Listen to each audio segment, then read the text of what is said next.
अस्सलाम वालेकुम नाजरीन, मैं हूं चौधरी जावेद और आप देख रहे हैं जिग जैग न्यूज़। नाजरीन, हमारे मुल्क में आजकल एक ऐसे निज़ाम की वकालत में ज़मीन और आसमान एक किए जा रहे हैं जो कई मरतबा बुरी तरह नाकाम हो चुका है।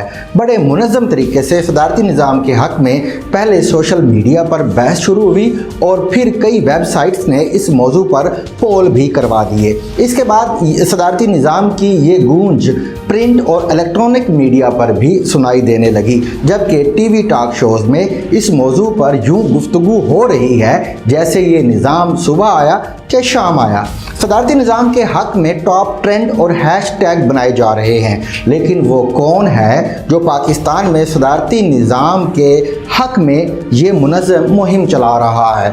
तमाम सियासी जमातें तो इसकी मुखालफत कर रही हैं, तो फिर क्या इस्टेब्लिशमेंट अवामी रद्द अमल चेक करने के लिए कोई पायलट प्रोजेक्ट कर रही है जिससे ये अंदाज़ा लगाया जा सके कि सदारती निज़ाम के हक़ में आम आदमी कैसा रद्द अमल देता है? मेरे ख्याल में ये सिर्फ टेम्परेचर चेक करने का एक तरीका है, और टेम्परेचर चेक करने वालों को ये अच्छी तरह मालूम है कि जब भी पाकिस्तान में जमहूरियत ख़त्म की गई तो सदारती निज़ाम ही नाफिज किया गया।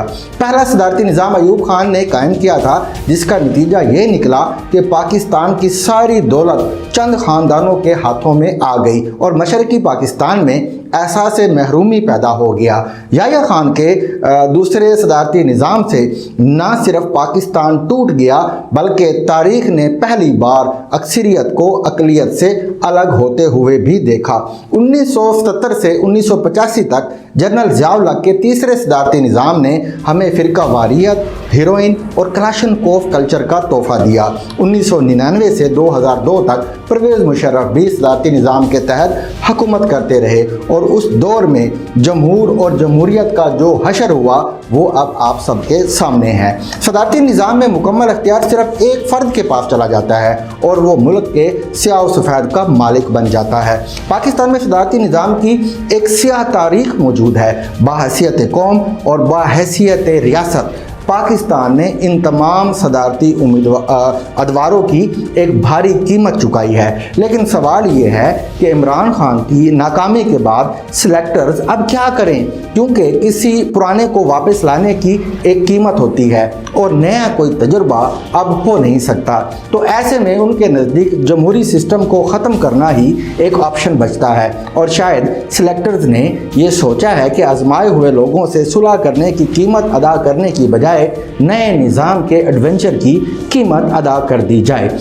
लेकिन अभी कुछ भी फाइनल नहीं हुआ। कई ऑप्शन ज़ेरे गौर हैं, जिनमें से एक ऑप्शन अवामी रद्द अमल चेक करने के लिए पायलट प्रोजेक्ट्स करना भी है, क्योंकि सदारती निज़ाम की राह में सबसे बड़ी रुकावट पार्लियामेंट है। इसीलिए अगर आज कोई फ़र्द, तबका या गिरोह पाकिस्तान में सदारती निज़ाम राइज करने की ख्वाहिश रखता है तो वो आइन से ऊपर कोई काम करने का इरादा रखता है, क्योंकि पार्लियामेंट और आइन के अंदर से सदारती निज़ाम का रास्ता मुमकिन ही नहीं है। इन फैसला साजों को ये समझना है कि हमने मुल्क के दो टुकड़े करके हम इस आइन पर मुत्तफ़िक हुए थे, इसीलिए कोई नया एडवेंचर जिस पर सब स्टेक होल्डर्स भी मुत्तफ़िक ना हो ख़तरनाक हो सकता है।